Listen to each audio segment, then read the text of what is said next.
के प्रति श्रद्धा, किसी के प्रति समर्पण तभी होता है जब हम उसे जानते हैं।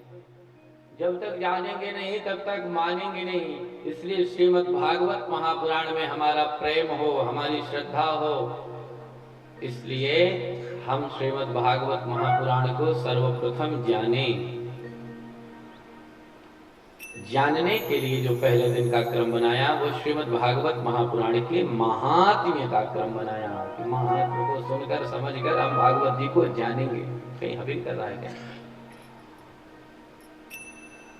देखिए, श्रीमद् भागवत महापुराण का महात्म्य, महत्व तो बहुत सारे धर्म ग्रंथों में भक्तों की महिमा, भागवतों की महिमा अगणित ग्रंथों में मिलेगी, उपलब्ध होगी। शास्त्रों में, धर्म ग्रंथों में, सब में उपलब्धि है। फिर भी श्रीमद् भागवत महापुराण का यह जो महात्म्य है, इस श्रीमद् भागवत महापुराण का महात्म्य प्रधान रूप से दो पुराणों में उपलब्ध होता है। एक है पद्म पुराण और दूसरा है स्कंद पुराण। जो पद्म पुराण में भागवत का महात्म्य है वह 6 अध्यायों में है, और जो स्कंद पुराण में श्रीमद् भागवत का महात्म्य है वह 4 अध्यायों में है। आज हम सब जो महात्म्य सुनेंगे वह पद्म पुराण अंतर्गत 6 अध्यायों का महात्म्य श्रवण करेंगे। महात्म्य के प्रारंभ में श्री व्यास जी महाराज ने सच्चिदानंद स्वरूप भगवान श्री कृष्ण को प्रणाम किया, और व्यास जी कहते हैं नैमिषारण्य की पावन भूमि में सूत जी महाराज व्यासपीठ पर विद्यमान हैं। शौनक इत्यादि बड़े बड़े 88,000 श्रोता सामने बैठकर कथा श्रवण कर रहे हैं। पुराणों का प्रादुर्भाव, कथा का प्रादुर्भाव, अधिकांश कथाओं को आप नैमिषारण्य की पावन भूमि से ही श्रवण करेंगे। क्यों? क्योंकि वहां सत्संग का सत्र निरंतर अहर्निश चलता रहता है। सूत जी महाराज आयु में तो कम हैं, जितने श्रोता बैठे हैं उन सब से आयु सूत जी की कम है, पर विद्वान हैं, वयोवृद्ध भले ही नहीं है परंतु ज्ञान वृद्ध हैं। इसलिए सारे श्रोताओं ने, ऋषि महात्माओं ने सूत जी महाराज को ऊंचे व्यास पीठ पर विद्यमान किया है, और सामने हजार साल की जिनकी आयु है, ऐसे बड़े बड़े ऋषि महात्मा बड़ी बड़ी जटाओं को धारण करके 88,000 श्रोता ऋषि महात्मा सब सामने बैठकर सूत जी की वाणी को श्रवण कर रहे हैं। सारे श्रोताओं का प्रतिनिधित्व कर रहे हैं एक शौनक जी महाराज। शौनक जी महाराज सारे श्रोताओं में मुख्य यजमान बनकर, मुख्य श्रोता बनकर के सारे श्रोताओं का प्रतिनिधित्व कर रहे हैं, और सूत जी महाराज से यथा समय शास्त्रोक्त प्रश्न कर रहे हैं, और सूत जी महाराज उन शास्त्रोक्त प्रश्नों का शास्त्रोक्त समाधान कर रहे हैं। शौनक जी महाराज ने सूत जी को प्रणाम किया, और सूत जी को प्रणाम करके शौनक जी कहते हैं महाराज देखो तो सही, संसार में,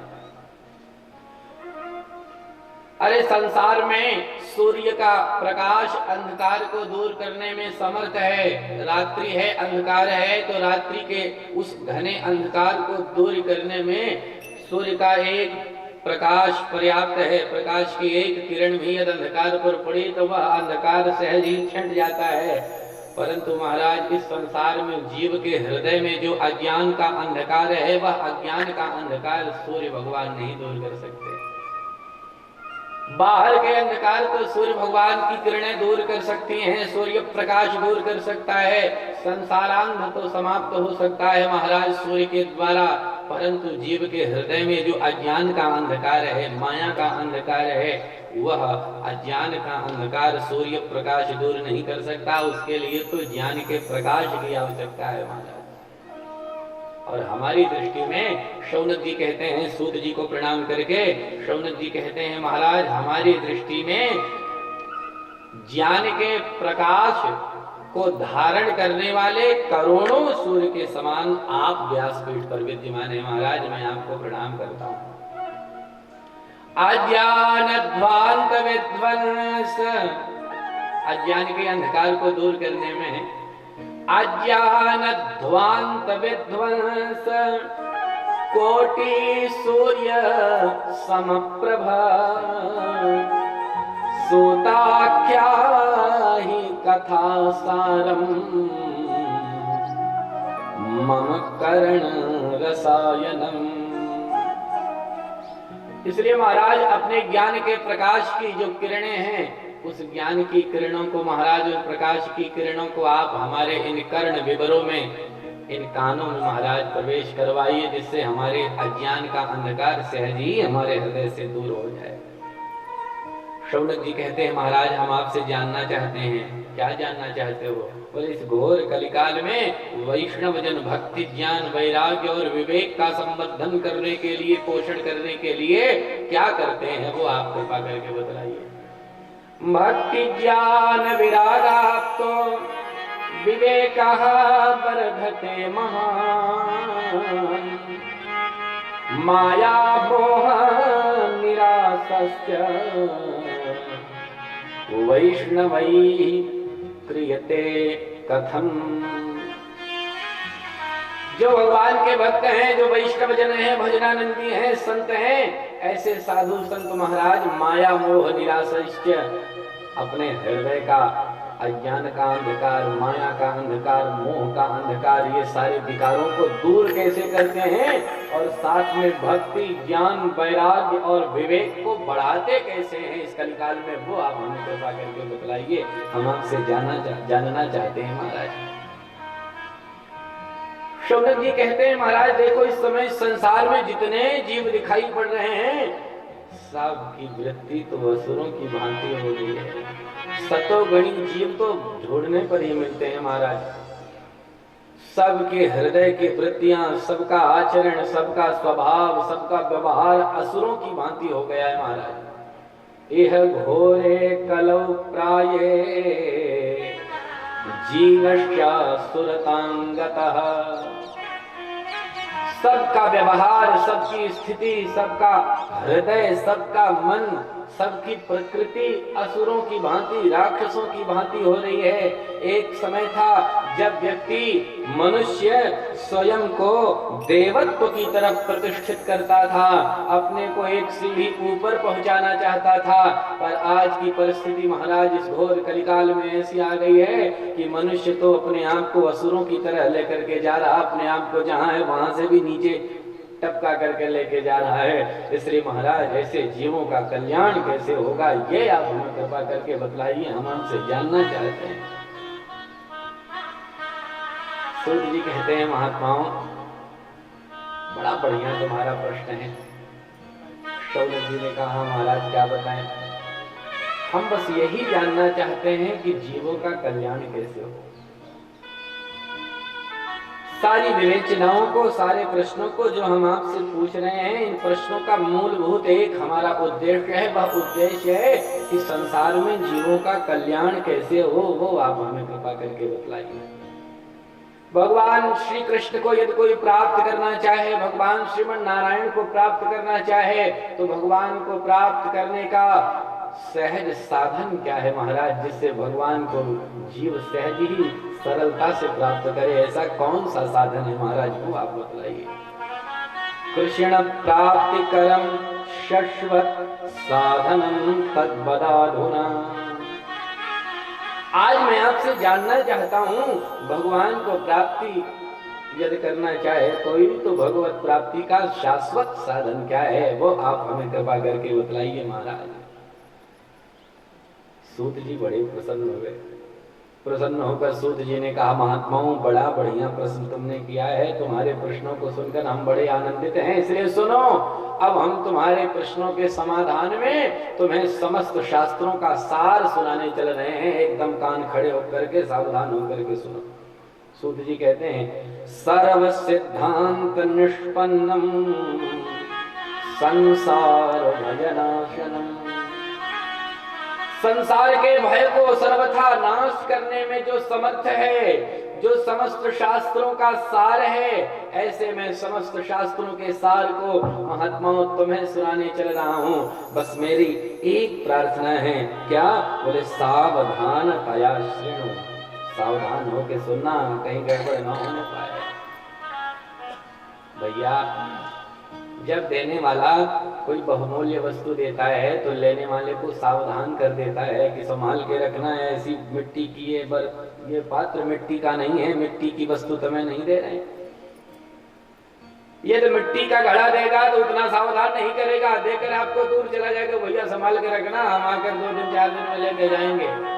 परंतु कोई सोने का कलश देगा, स्वर्ण कलश देगा तो खूब एकदम सावधान करेगा कि भैया इस सोने के कलश को एकदम व्यवस्थित करके रखना, ताला में रखना, कोई जाने ना पाए, किसी से बताना मत कि हमारा कलश तुम्हारे पास है। तरह तरह की बातें, तरह तरह के अनुबंध करा के तब आपको वह कलश देगा, क्योंकि सोने का है, मिट्टी का नहीं है।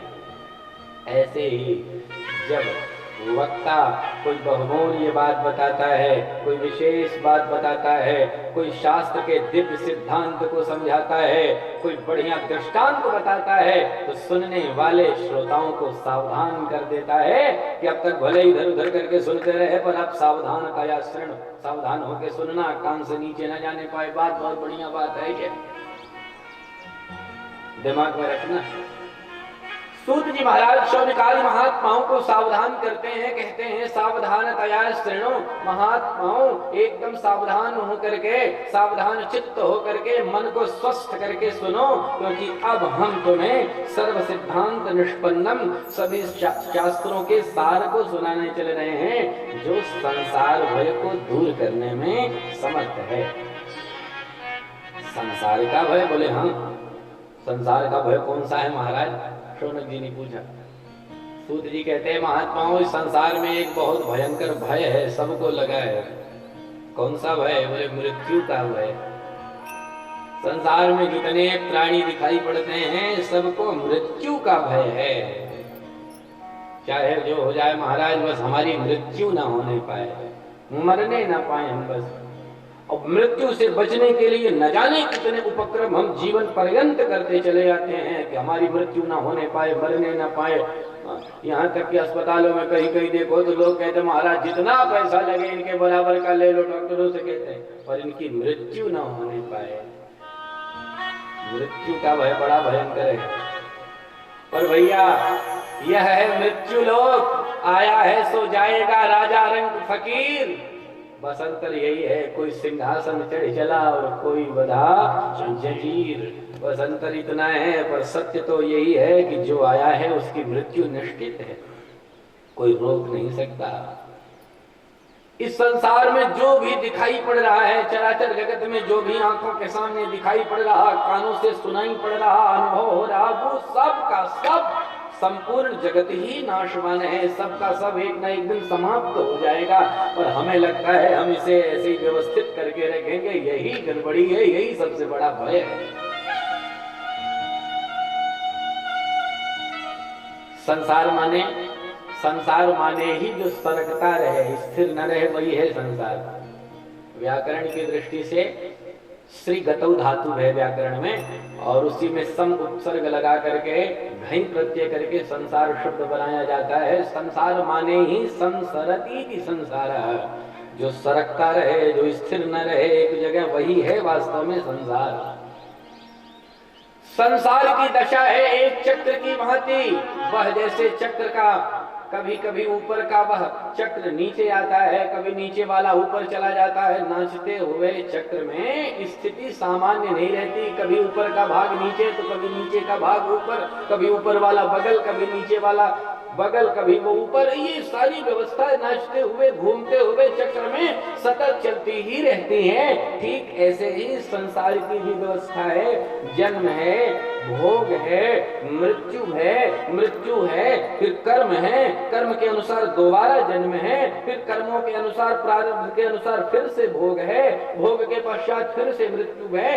ये संसार में सुख दुख लाभ हानि जीवन मृत्यु ये क्रम बना है संसार का, वह सतत चलता रहता है। पर हमें लगता है कि हम इसे रोक देंगे, पकड़ने का प्रयत्न करते हैं, यही हमारे लिए सबसे भयंकर भूल है।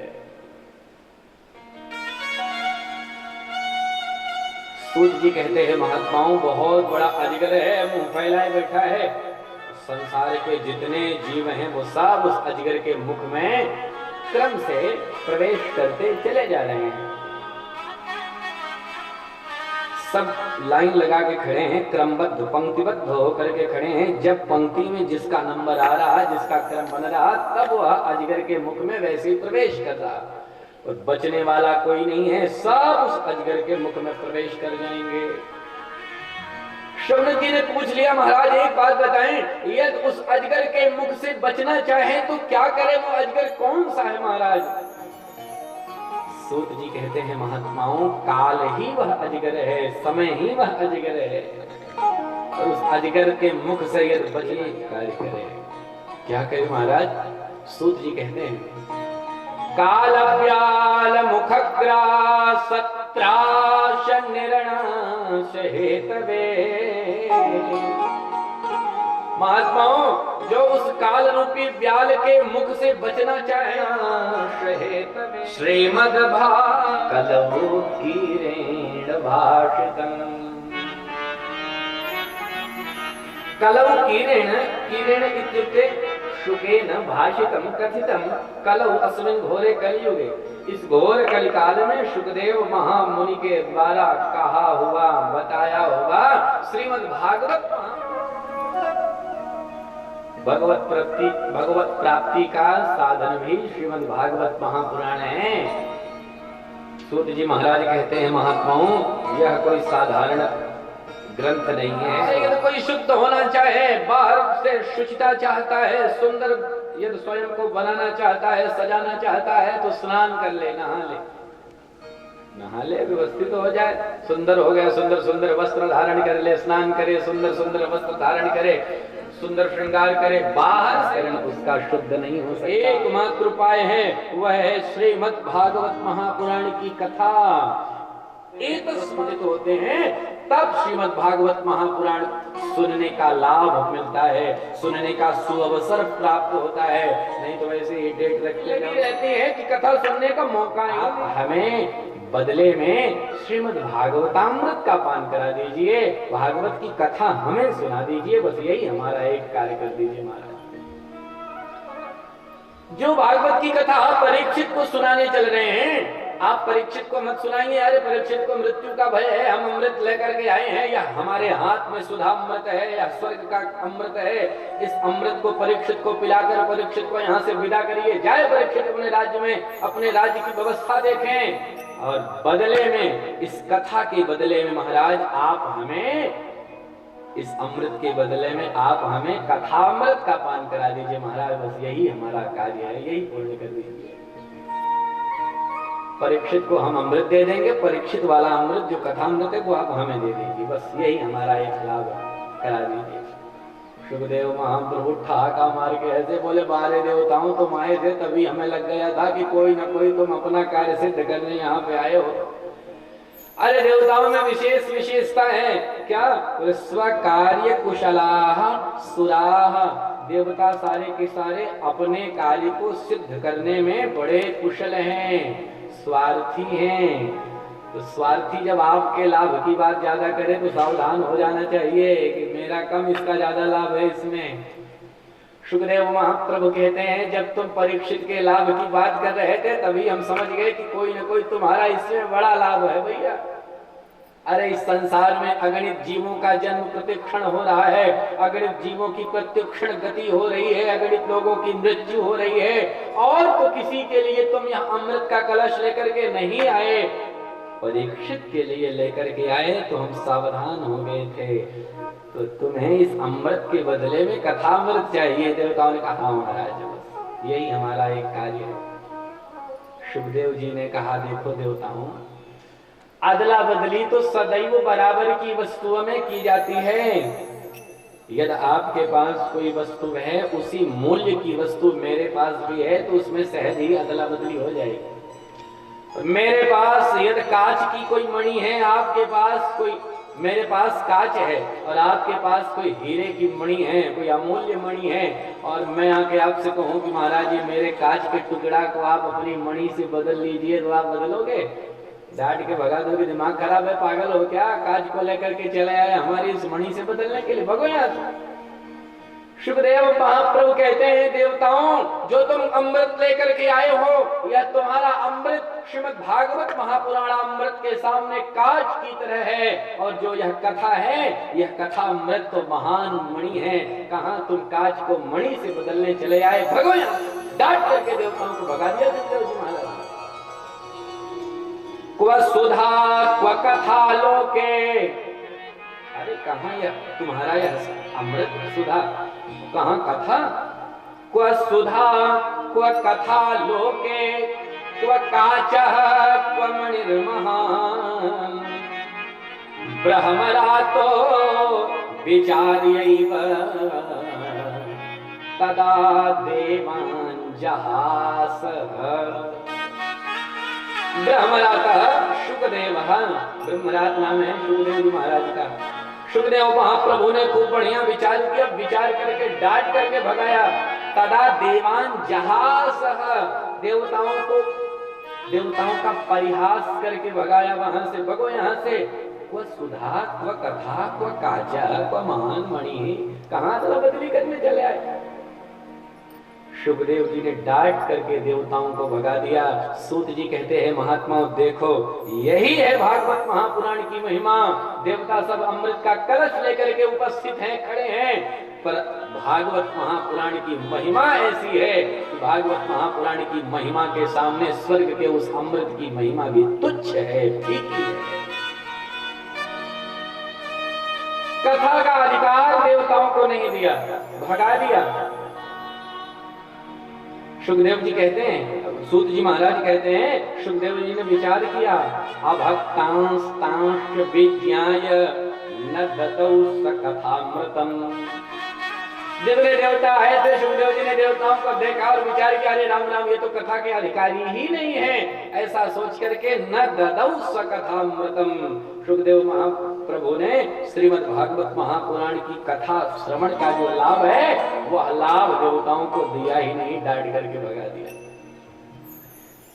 कथा का लाभ देवताओं को नहीं मिला, बोले नहीं, क्यों? बोले अधिकारी ही नहीं। कथा का अधिकार मिलता है, अधिकारी होते हैं क्या? बिल्कुल भाई, हर वस्तु का कोई ना कोई अधिकारी है। सारी वस्तु सारी व्यवस्था सबके लिए नहीं है, कुछ उसके अधिकारी हैं, उन्हीं के लिए वह जो अधिकारी हैं वो कार्य वही कर सकते हैं, जो अधिकारी नहीं है वो कार्य नहीं कर सकते। कथा के भी अधिकारी बोले हाँ, यद्यप कथा सुनने के लिए तो चाहे जो आए बैठे, चाहे जितनी देर कथा सुने, किसी के लिए कोई प्रतिबंध नहीं है, पर यदि अधिकारी जो कथा का है वह कथा सुनेगा तो उसे कथा सुनने में अलग ही आनंद आएगा। कौन है अधिकारी महाराज कथा सुनने का? लोगों ने बाबा तुलसीदास जी से प्रश्न किया, महाराज आपकी दृष्टि में श्री भगवान की कथा का अधिकारी कौन है? तो श्री तुलसीदास जी महाराज कहते हैं, राम कथा के से अधिकारी, राम कथा के से अधिकारी, राम कथा के से अधिकारी। कहा सत संगति अति प्यारी, कहा सत अति प्यारी, इनका सत संगति अति प्यारी। राम कथा के से अधिकारी, राम कथा के से अधिकारी,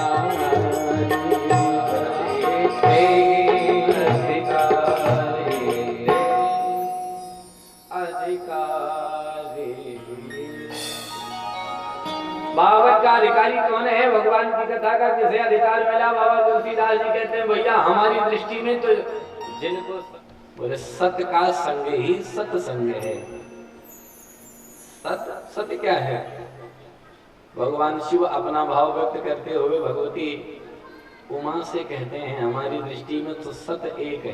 क्या एक है महाराज? क्या है? बताते हुए अपने उमा कहम मैं जगत सब सपना, सत हरि भजन जगत सब सपना, सत हरि भजन जगत सब सपना। उमा कहूँ मैं अनुभव अपना, उमा कहूँ मैं अनुभव अपना, उमा कहूँ मैं अनुभव अपना। भगवान का भजन सत है, बाकी जगत सब सपना। संसार में भगवान सत्य हैं, भगवान का नाम सत्य है, भगवान का जो भजन है वह सत्य है। सत्संग माने बोले भगवान के भजन का संग, भजना नंदियों का संग, भगवान के भक्तों का संग, वैष्णवों का संग ही सत्संग है। और वह सत्संग जिसे अच्छा लगता है, कथा का जिन्हें सत्संग अच्छा लगता है, जिन्हें सत्संगी अच्छे लगते हैं, उन्हें ही कथा का अधिकार मिला।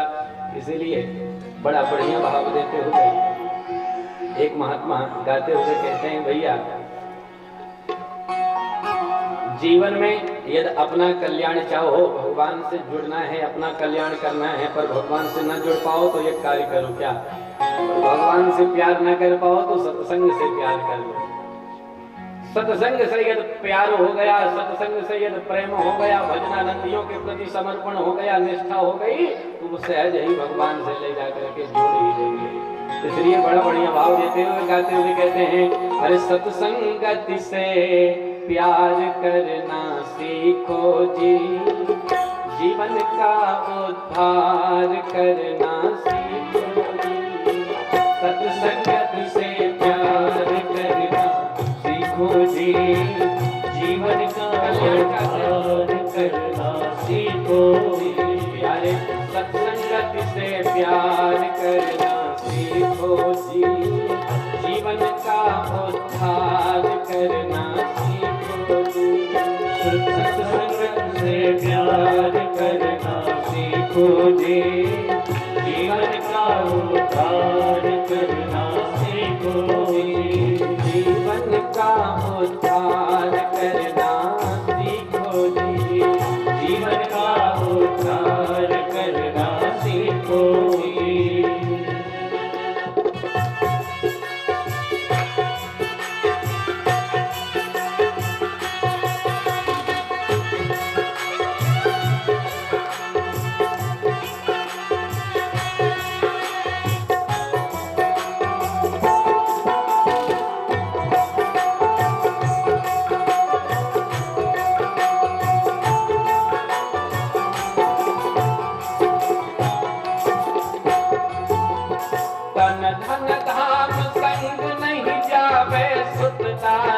कोई काम न आवे, तन धन धाम संग नहीं जावे, सुत तारा कोई काम न आवे। तन धन धाम संग नहीं जावे, सुत तारा कोई काम न आवे। तन धन धाम संग नहीं जावे, सुत तारा कोई काम न आवे। ममता ममता का संहार करना सीखो, जीवन का उद्धार करना सीखो जी। ममता का संहार करना सीखो जी, जीवन का उद्धार करना सीखो जी। सत्संगत से प्यार करना सीखो जी, जीवन का उद्धार करना सीखो जी।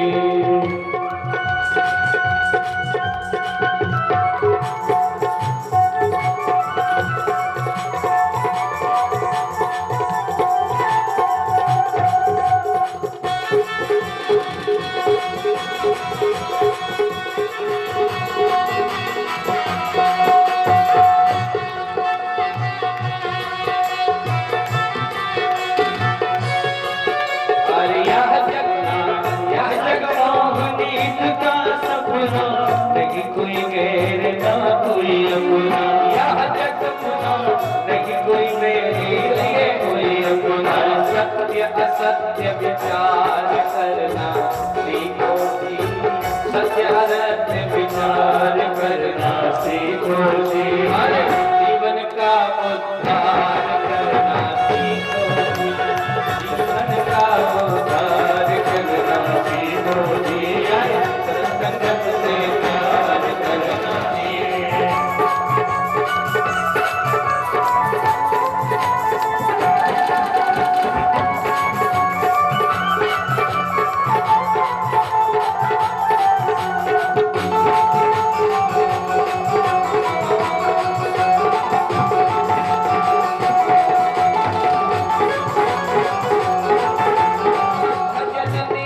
प्रति कीजय अंतःकरण शुद्ध कर शुद्ध कर लीजिए भजता भजन लीजिए भजता भजन नित्य प्रति कीजय असंग से मेरा पार करना सीखो जी जीवन का उद्धार करना सीखो जी सत्संगत से प्यार करना सीखो जी जीवन का उद्धार करना सत्संगत से प्यार करना सीखो जी जीवन का उद्धार करना सीखो जी जीवन का उद्धार करना सीखो जी। और क्या परस्पर करने लगते हैं और कोई सत्संगी यदि इनको नहीं मिलता तो ये चारों परस्पर बैठ करके एक दूसरे से ही सत्संग की चर्चा करने लगते हैं। इन्हीं चारों में एक वक्ता बन जाएंगे, 3 श्रोता बन जाएंगे। इतने उच्च कोटि के भजनानंदी हैं, सत्संगी हैं। तो चारों महात्मा सत्संग की इच्छा से बद्रीनाथ धाम में घूम रहे थे। अचानक चारों महात्माओं को तत्र नारदम तद्रशुः, चारों महात्माओं ने देवर्षि नारद को वहां बद्रीनाथ धाम में देखा। देवर्षि नारद अलकनंदा के पावन पुलिन पर विद्यमान होकर हुए थे। चारों महात्माओं ने देखा नारद जी को तो प्रसन्न हो गए। अरे राम राम, नारद जी नदी के तट पे दिखाई पड़े हैं, चलो सत्संगी हैं, इनसे सत्संग किया जाए, भगवान के नाम की चर्चा की जाए। चारों महात्मा दौड़े भागे नारद जी के समीप आए। नारद जी के पास आकर महात्माओं ने नारद जी को देखा तो देख करके महात्मा सब चक्कर में पड़ गए। क्यों? बोले नारद जी तो पहले ही चिंतित बैठे थे। सत्संगी समझकर नारद जी के समीप आए थे, पर नारद जी पहले से चिंतित बैठे हैं। तो चारों महात्माओं को बड़ा दुख हुआ और चारों महात्माओं ने नारद जी से 4 प्रश्न कर लिए कि नारद जी ये क्या मुंह लटकाए बैठे हो भाई बद्रीनाथ धाम में? कथम ब्राह्मण दीन मुखः, क्या चिंतित बैठे हो? क्यों इस तरह मुखमंडल मलिन किए हो? कुतश्चिंता तुरो भवान, कहाँ की चिंता तुम्हें खाए जा रही है? त्वरितम गम्यते कुत्र, कहाँ जा रहे हो जो ऐसे बैठ गए यहाँ पर? और कुतश्चागमनम तव, कहाँ से आगमन हो रहा है तुम्हारा? जो चिंतित हो गए, साफ साफ अपनी चिंता का कारण नारद जी बताओ, घबराओ मत। क्या चिंता का कारण है भाई? अरे संत का कार्य चिंता करने का नहीं है नारद जी, संत का कार्य तो चिंतन का है। जब आप चिंतित होकर बैठोगे तो संसार की चिंता कौन दूर करेगा बताओ? इसलिए अच्छी बात नहीं है। साफ साफ बताओ चिंता का क्या कारण है। तब नारद जी ने अपनी चिंता का सारा कारण समझा दिया। नारद जी ने कहा क्या बताऊं महाराज, मन में इच्छा जगी कि संसार में यह पृथ्वी लोक जो है यह सबसे उत्तम लोक है, इसलिए पृथ्वी लोक में भ्रमण करूं। मन को शांति चाहिए थी महाराज, तो शांति की इच्छा से भूतल पर भ्रमण करने का मन बना। महाराज इस पृथ्वी पर चारों तरफ मैंने भ्रमण किया, पर कहीं पर मुझे शांति नहीं मिली। हृदय में क्रांति अलग से मच गई महाराज। सनकादियों ने कहा कहाँ भ्रमण किए जो शांति नहीं मिली? भाई दिल्ली, बंबई, कलकत्ता, सूरत, गुजरात घूमे को तो शांति नहीं मिलने वाली नारद जी। शांति यदि चाहिए तो संतों के यहाँ जाओ, आश्रमों में जाओ, गृहस्थों के यहाँ जाओ, ऐसे स्थानों पर जाओगे तब आपको शांति मिलेगी। महानगरों में आपको शांति नहीं मिलने वाली। नारद जी कहाँ भ्रमण किए? कभी किसी तीर्थ में गए? तो नारद जी कहते हैं अरे महाराज बाप से क्या बताए, बाप पूछ ही रहे हो तो सुनो। बहुत बड़े बड़े तीर्थों में मैंने भ्रमण किया। कहाँ कहाँ? नारद जी कहते हैं पुष्करम च प्रयागम च काशीम गोदावरीम तथा हरिक्षेत्रम कुरुक्षेत्रम श्रीरंगम सेतुबंधनम। नारद जी कहते हैं बताऊं आपको कौन से तीर्थ में भ्रमण किया हूं महाराज? सुनिए, तीर्थों के जो गुरु हैं ऐसे पुष्कर तीर्थ भ्रमण किया, पर कहीं वहां मुझे बिल्कुल शांति पुष्कर में नहीं मिली।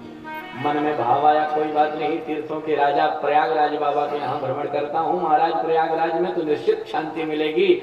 ऐसा सोच करके नारद जी कहते हैं महाराज प्रयागराज भ्रमण करने आया, पर प्रयागराज में भी मेरे को शांति नहीं मिली। फिर मन में भाव आया कोई बात नहीं, ज्ञान की नगरी, मुक्ति को प्रदान करने वाली जो नगरी है वह तो काशी है, काशी भ्रमण करूं, निश्चित मेरे को शांति मिलेगी। महाराज वाराणसी भ्रमण करने चला गया। भूत भावन भगवान भोलेनाथ की,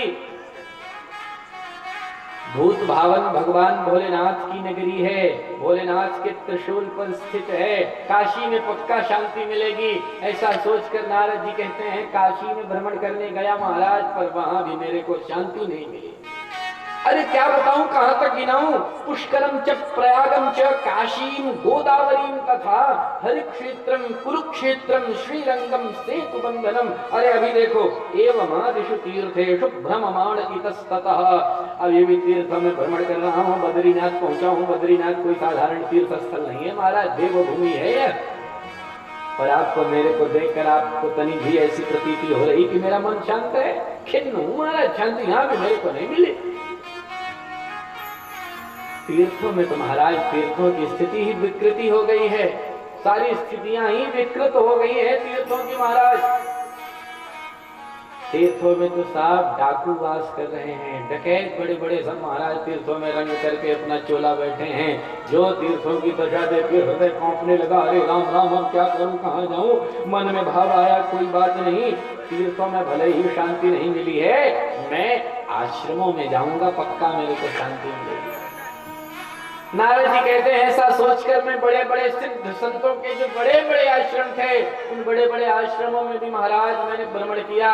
पर मैंने आश्रमों में देखा महाराज, आश्रम में यवनाः, आश्रम में तो सब विधर्मियों का साम्राज्य हो गया है। बड़े बड़े विधर्मी सब अपना साम्राज्य स्थापित करके आश्रमों में विद्यमान है, सब अपने को बड़े बड़े आश्रम का महंत बना करके, मठ का स्वामी बना करके अपने को बैठे हैं महाराज। सारे के सारे विधर्मी हैं, सारे के सारे साहब इधर उधर के हैं महाराज। आश्रमों की दशा देखी तो हृदय और कांपने लगा, अब कहां जाऊं, क्या करूं? मन में भाव आया, आश्रमों में भले ही शांति नहीं मिली, गृहस्थों के यहाँ पक्का शांति मिलेगी। अरे धन्यो गृहस्थाश्रम, गृहस्थाश्रम तो सारे आश्रमों से श्रेष्ठ आश्रम है, इसलिए पक्का मेरे को गृहस्थों के यहाँ शांति मिलेगी। देवर्षि नारद ऐसा सोच करके गृहस्थों के यहाँ भ्रमण करने गए। और गृहस्थों के यहाँ क्या देखा? नारद जी कहते हैं सत्यम नास्ति तपश्चौचम दया दानम न विद्यते तरुणी प्रभुतानु कालयोगे कारणम। अपने पति ने अपना विस्तार पूर्वक परिचय दिया, कहाँ उत्पन्न हुई, मेरे साथ क्या स्थिति बनी, कहाँ कहाँ मैंने भ्रमण किया। अंत में भक्ति कहती है महाराज अति वृद्ध है, एकदम जर्जर स्थिति है, ऐसा लग रहा थोड़ी देर में दोनों मर जाएंगे। अरे महाराज वृद्ध है, अरे महाराज होना तो यह चाहिए कि घटते जरठा माता तरुणम तनयुक्ति, माता को वृद्धा होना चाहिए, पुत्र को युवान होना चाहिए। पर मेरे साथ मेरी परिस्थिति देखो, समय का ऐसा चक्र है महाराज कि मेरे दोनों बच्चे वृद्ध हो गए हैं, मरने को हैं, और मैं इनकी मां युवती हूँ। आप मेरा कल्याण चाहते हो, यदि कुछ करना चाहते हो तो ऐसा सोच करके नारद जी भगवत गीता का फिर से दोबारा पाठ किए। जब गीता का पाठ करना प्रारंभ किए तो फिर दोनों के दोनों उठ करके बैठ गए, गीता जी का पाठ पूर्णता से सुने। जैसे ही पाठ पूर्ण हुआ वैसे फिर धड़ाम से गिर गए। अब तो नारद जी की ऐसी स्थिति कि वेद वेदांत घोषैष्ठ गीता पाठैर्मुहुर्मुहुः, वेद वेदांत का पाठ किया और भगवत गीता का मुहुर्मुहुः माने बारंबार पाठ किया, पर दोनों जैसे के तैसे ही रह गए। अंत में स्थिति वही पड़ी। नारद जी बड़े चक्कर में पड़ गए। अरे राम राम ज्ञानम प्रबुद्धताम शीघ्रम रे वैराग्य प्रबुद्धताम। हे ज्ञान उठ करके बैठो, अरे वैराग्य जागृत हो जाओ, क्या करते हो? बहुत घोष किया, बहुत ध्वनि की आवाज लगाई, पर दोनों स्वस्थ नहीं हुए। तब नारद जी को चिंता हुई कि अब क्या करूं? हमारे झोला में तो जितनी चटनी थी, हमारे झोला में जितनी दवाई थी, वो सारी दवाई तो हमने कर दी, पर रोगी ठीक ही नहीं हो रहा, तो अब नई दवाई कहां से लाऊं? जो नारद जी चिंतित हुए कि तुरंत आकाशवाणी हुई, व्योमवाणी तदैवाभून् मारिषे खिद्यतामिति उद्यमः सफलस्तेयम् भविष्यति न संशयः। आकाशवाणी हुई है नारद जी, बिल्कुल चिंता मत करो, उद्यमः सफलस्तेयम्, आपका उद्यम सफल होगा, भविष्यति न संशय, इसमें संशय नहीं, बिल्कुल चिंता मत करो, आपका उद्यम सफल होगा। नारद जी ने कहा तो क्या करूं? आकाशवाणी ने कहा एतदर्थे तु सत्कर्म सुरर्षे त्वं समाचर। यार आप कुछ करना चाहते हो, ये इन दोनों को स्वस्थ करना चाहते हो तो एक कार्य करो। क्या करूं? आकाशवाणी ने कहा आप सत्कर्म करो नारद जी। सत्कर्म? हाँ, सत्कर्म करो, और वो सत्कर्म का स्वरूप आपको कोई ना कोई साधु बताएगा, कोई महात्मा कोई ना कोई बताएगा, इसलिए आप सत्कर्म ढूंढो और सत्कर्म करो। ऐसा कहकर आकाशवाणी हुई शांत और नारद जी का हृदय हुआ आक्रांत। अब नारद जी बेचारे बड़े चक्कर में पड़े कि राम राम, आकाशवाणी भी गोल मटोलो बातें करके जा रही है। यार आकाशवाणी कहती है कि नारद जी आप सत्कर्म करो और वो सत्कर्म का स्वरूप आपको अमुक महात्मा बताएगा। तो उस महात्मा के पास में चला जाता, सत्कर्म का स्वरूप पूछता और फिर इन दोनों को स्वस्थ कर देता। आकाशवाणी कहती सत्कर्म करो। अरे वेद वेदांत का पाठ किया, भगवत गीता का पाठ किया, इतने बड़े बड़े धर्म ग्रंथों को पढ़ करके सुना दिया, क्या यह सत्कर्म नहीं है? यदि यह सत्कर्म नहीं तो फिर अब सत्कर्म क्या है जो मेरे से शेष बचा है? और वो कोई साधु बताएगा, महात्मा बताएगा, किससे जाऊं पूछने के लिए? कौन बताएगा मेरे को? नारद जी ने भक्ति से कहा भक्ति महारानी एक काम करो। क्या? भक्ति से देवर्षि नारद ने कहा देवी भक्ति श्री कृष्ण चरणाम भोजम स्मर, आप भगवान के चरणारविंदों का स्मरण करो। इससे क्या लाभ होगा? देवर्षि नारद ने कहा दुखम गमिष्यति। अंत में स्थिति यह हो गई, कितने कितने साधु संत ऐसे कि नारद जी जैसे प्रवेश करते उनके आश्रमों में और देख जाते नारद जी हमारे आश्रम में आ गए हैं, तो चारों तरफ बात फैल ही गई थी कि आजकल नारद घूम रहे हैं सत्कर्म ढूंढने के लिए, सत्कर्म पूछने के लिए। तो जब देख जाता है कोई साधु करे नारद जी आश्रम में आ रहे तो अपने शिष्यों से बोल देता जाओ जाके बता दो वो नारद जी को वहीं मिल लो और वहीं बता दो हमारे महाराज जी है ही नहीं, कहीं भ्रमण करने तीर्थ में गए, अभी आएंगे सत्कर्म ही पूछेंगे, हम तो जान रहे हैं। और कितनों की ऐसी स्थिति कि मान लो नारद जी ने देख लिया कि वो साधु महाराज जी वो बैठे हैं संत जी, तो अपने शिष्यों से बोल देता कि जाओ कह दो आजकल हमारे महाराज जी का मौन व्रत चल रहा, किसी से बात नहीं कर रहे। मुंह की भूता तथा न्येतो कियंतस्तु पलायिता। कुछ तो बेचारे मौन व्रत का आश्रय लेकर के ये बहाना बना करके बैठ गए अपने आश्रम में, और कुछ कियंतस्तु पलायिता, कुछ पलायन कर गए। पर नारद जी को सत्कर्म का स्वरूप किसी संत ने नहीं समझाया। बेचारे चिंतित हुए। देवर्षि नारद बद्रीनाथ धाम में बैठे थे, सिर पर हाथ रखकर चिंतित होकर मुखमंडल मलिन करके विद्यमान थे। सनक सनंदन सनातन सनत कुमार चार महात्माओं का प्रवेश हुआ। चारों ने चिंतित देवर्षि नारद को देखा, सो पूछ लिया कहे चिंतित हो? ये सारा वृत्तांत नारद जी ने समझा दिया कि इसीलिए महाराज हम चिंतित हैं। सनकादियों ने कहा बस इतनी सी बात? बोले हाँ, आपको छोटी बात लग रही है, मेरे ऊपर क्या बीत रही वो मैं ही जान रहा हूँ। पूरी पृथ्वी पर भ्रमण हो गया पर कहीं शांति नहीं मिली, कहीं कोई संत नहीं मिला, कहीं कोई सत्कर्म बताने वाला व्यक्ति नहीं मिला मेरे को। सरकारियों ने कहा बिल्कुल चिंता मत करो नारद जी, बहुत सरल उपाय है और आप पहले से ही जानते हो। मां चिंताम कुरु देवर्षे, अरे हर्षम चित्ते समावह। क्यों? क्योंकि उपाय सुख साध्योत्र वर्तते पूर्व एव ही।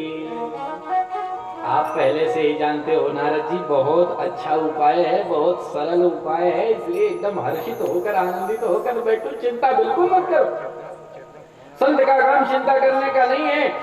आप तो वैसे मुंह लटका करके बैठे हो देवर्षि नारद, जैसे किसी कंजूस का कोई धन छीन ले, गतिवित्तो यथा जना, ऐसे ही कोई ऐसे चिंतित होकर बैठने की आवश्यकता नहीं, बहुत अच्छा उपाय है।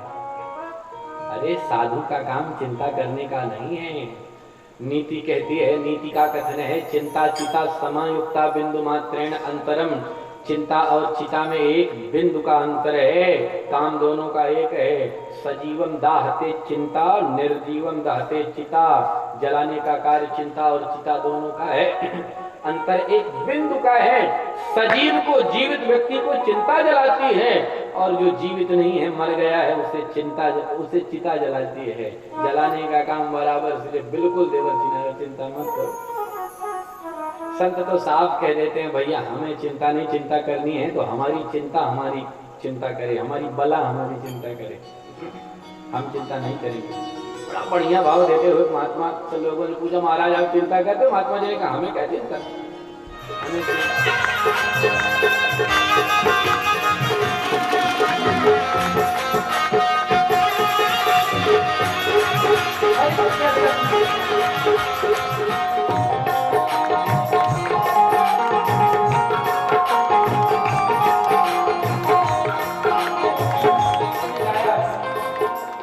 अमर आत्मा अविनाशी है, नाशवान यह काया है। अमर आत्मा अविनाशी है, नाशवान यह काया है। अमर आत्मा अविनाशी है, नाशवान यह काया है। अमर आत्मा अविनाशी है, नाशवान यह काया है। जड़ हो करके चेतन भाते, यही प्रभु की माया है। जड़ हो करके चेतन भाते, यही प्रभु की माया है। जड़ हो करके माया है, जड़ चेतन का भेद समझ कर, जड़ चेतन का भेद समझ कर, शरण कहो गोपाल की, जय बोलो जय बोलो गोपाल की। बलिहारी बलिहारी बोलो बलिहारी नंदलाल की। बलिहारी बलिहारी बोलो बलिहारी गोपाल की। चिंता करे भलाई हमारी, सुमाया जंजाल की। चिंता करे भलाई हमारी, सुमाया जंजाल की। जय बोलो बोलो जय बोलो जय बोलो गोपाल। चिंता करे भलाई हमारी, भगवान की।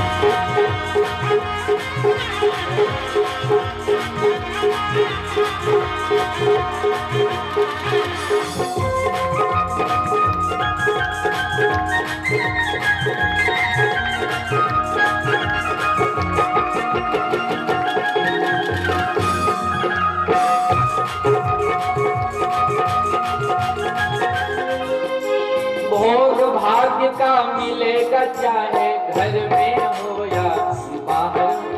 भोग भाग्य का मिलेगा, चाहे घर में हो या बाहर। भोग भाग्य का मिलेगा, चाहे घर में हो या बाहर या नाहर।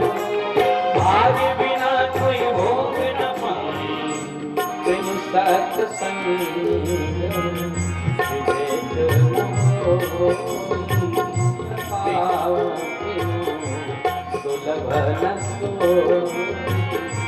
राम कृपा बिनु सुलभ न सो। राम कृपा बिनु सुलभ न सो। यह सर आवत अति कठिनाई, यह सर आवत अति कठिनाई। यह सर आवत अति कठिनाई। यह सर आवत अति कठिनाई। राम कृपा बिनु आप न जाए। हरिद्वार बार में हम तुम्हें कथा श्रवण कराएंगे। अब तो गंगा द्वार समीपे तो तटम आनंद नामकम, गंगा जी के किनारे आनंद नामक तट पर वाले हैं सरकारी नारद जी को कथा सुनाने वाले हैं। बड़े बड़े ऋषि महात्मा सब अपनी तपस्या रोक करके दौड़े भागे हरिद्वार विद्यमान हुए। बद्रीनाथ से केदारनाथ के ऊपर की पहाड़ियों से नीचे चढ़ के हरिद्वार पहुंचे। देखते ही देखते गंगा जी का पूरा तट ऋषि सदा सेव्या श्रीमद् भागवती कथा यस्याः श्रवण मात्रेण हरिः चित्तं समाश्रये। सरकारी कहते हैं श्रीमद् भागवत महापुराण की कथा को सदा सर्वदा सुनना चाहिए, यह सदा सर्वदा श्रवणीय है श्रीमद् भागवत की कथा। क्यों? बोले क्योंकि यस्याः श्रवण मात्रेण हरिश्चित्तं समाश्रये, इस भागवत के श्रवण मात्र से भगवान हरि भगवान नारायण चित्त में आकर के चिपक जाते हैं, आश्रय ले लेते हैं। इसलिए भागवत की कथा नित्य श्रवण करनी चाहिए। अभी भागवत की महिमा ही गोविंद हरे मुरारे, हे नाथ नारायण वासुदेव, कृष्ण गोविंद हरे मुरारे, हे नाथ नारायण वासुदेव, श्री कृष्ण गोविंद हरे मुरारे, हे नाथ गोविंद हरे मुरारे, हे नाथ नारायण वासुदेवा। गोपाल यही प्रार्थना है, गोपाल बोलो नहीं ना कभी तुम्हारा, बोलो नहीं ना कभी तेरा धाम, निष्ठा करो के मैं तेरा नाम। नाथ कृष्ण गोविंद हरे मुरारे, हे नाथ नारायण वासुदेव, हे नाथ नारायण वासुदेव। माता यशोदा हरि को जगावे, माता यशोदा हरि को जगावे, जागो उठो मोहन नींद खोलो, जागो उठो मोहन नींद खोलो, जागो उठो मोहन नींद खोलो। द्वारे खड़े गोप बुला रहे हैं, द्वारे खड़े गोप बुला रहे हैं। हे नाथ नारायण वासुदेव, हे नाथ नारायण वासुदेव, हे नाथ नारायण वासुदेव, हे नाथ नारायण हरे मुरारे, हे नाथ नारायण वासुदेव, श्री कृष्ण गोविंद हरे मुरारे, हे नाथ नारायण वासुदेव। हरे कृष्ण कृष्ण कृष्ण हरे हरे, हरे कृष्ण कृष्ण कृष्ण हरे हरे, हरे राम राम कृष्ण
अपने स्थान पर खड़े हो जाएं। स्वस्थाए भगवान की है आरती, पापियों को पाप से है तारती।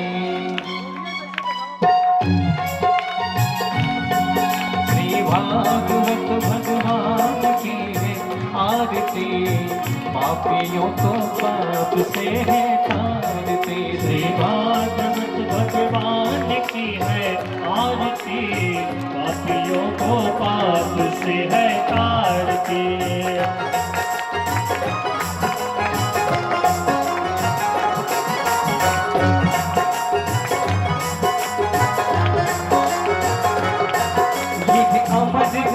ये मुक्ति पंथ ये पंचम वेद निराला, नव ज्योति जगाने वाला, नव ज्योति जगाने वाला, नव ज्योति जगाने वाला। ये अमर ग्रंथ ये मुक्ति पंथ ये पंचम वेद निराला, नव ज्योति जगाने वाला, ज्योति जगाने वाला, नव ज्योति जगाने वाला। हरि नाम यही हरि धाम यही, हरि नाम यही हरि ध्यान यही, जग के मंगल की आरती, पापियों को पाप से है तारती। श्री भागवत भगवान की है आरती, पापियों को पाप से है तारती।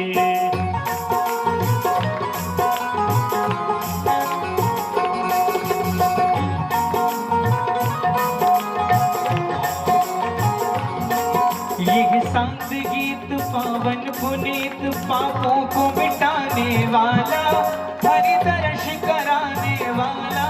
ये संत गीत पावन पुनीत, यह दुख हरनी, श्री मधुसूदन की आरती, पापियों को पाप से है तारती। श्री भागवत भगवान की है आरती, पापियों को पाप से है तारती।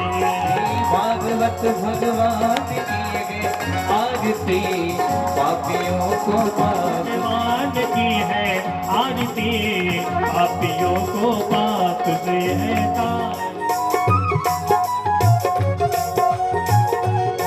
मार्ग बताने वाला, बिगड़ी को बनाने वाला।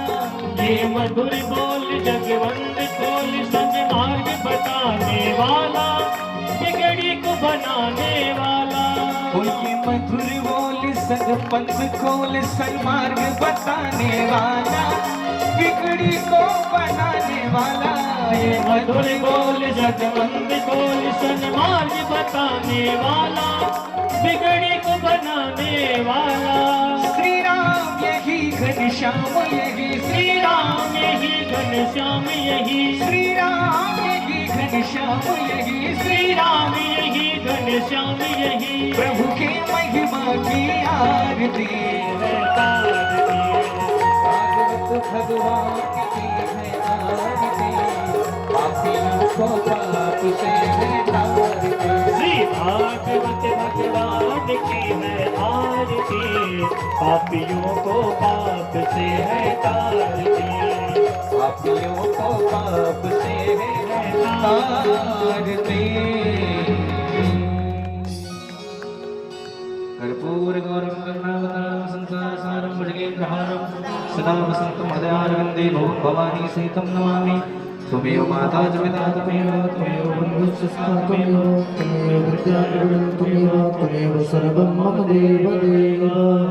आरार्तिक्यं दर्शयामि पुराणानि, जन्मान्तरकृतानि च तानि सर्वाणि नश्यन्तो प्रदक्षिणपदे पदे। जलेन शीतले कर्णपतनं मन्त्रपुष्पाञ्जलिः। ॐ मानज्ञाशन्न देहनाकं महिमानः सचं पवित्रपूर्वे साध्याः सच पुष्पाञ्जलिर्मया दत्तो गृहाण परमेश्वर। मंत्रपुष्पाञ्जलिं श्री भागवत भगवान की जय।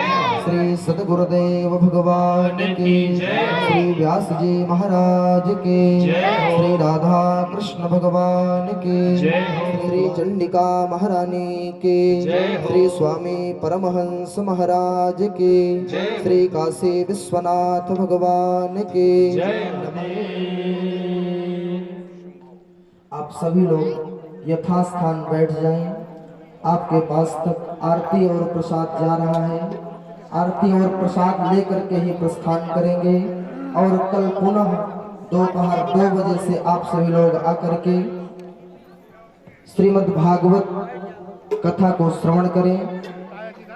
समय से आए और समय से जाएं। तू ही पतवार से मेरा परे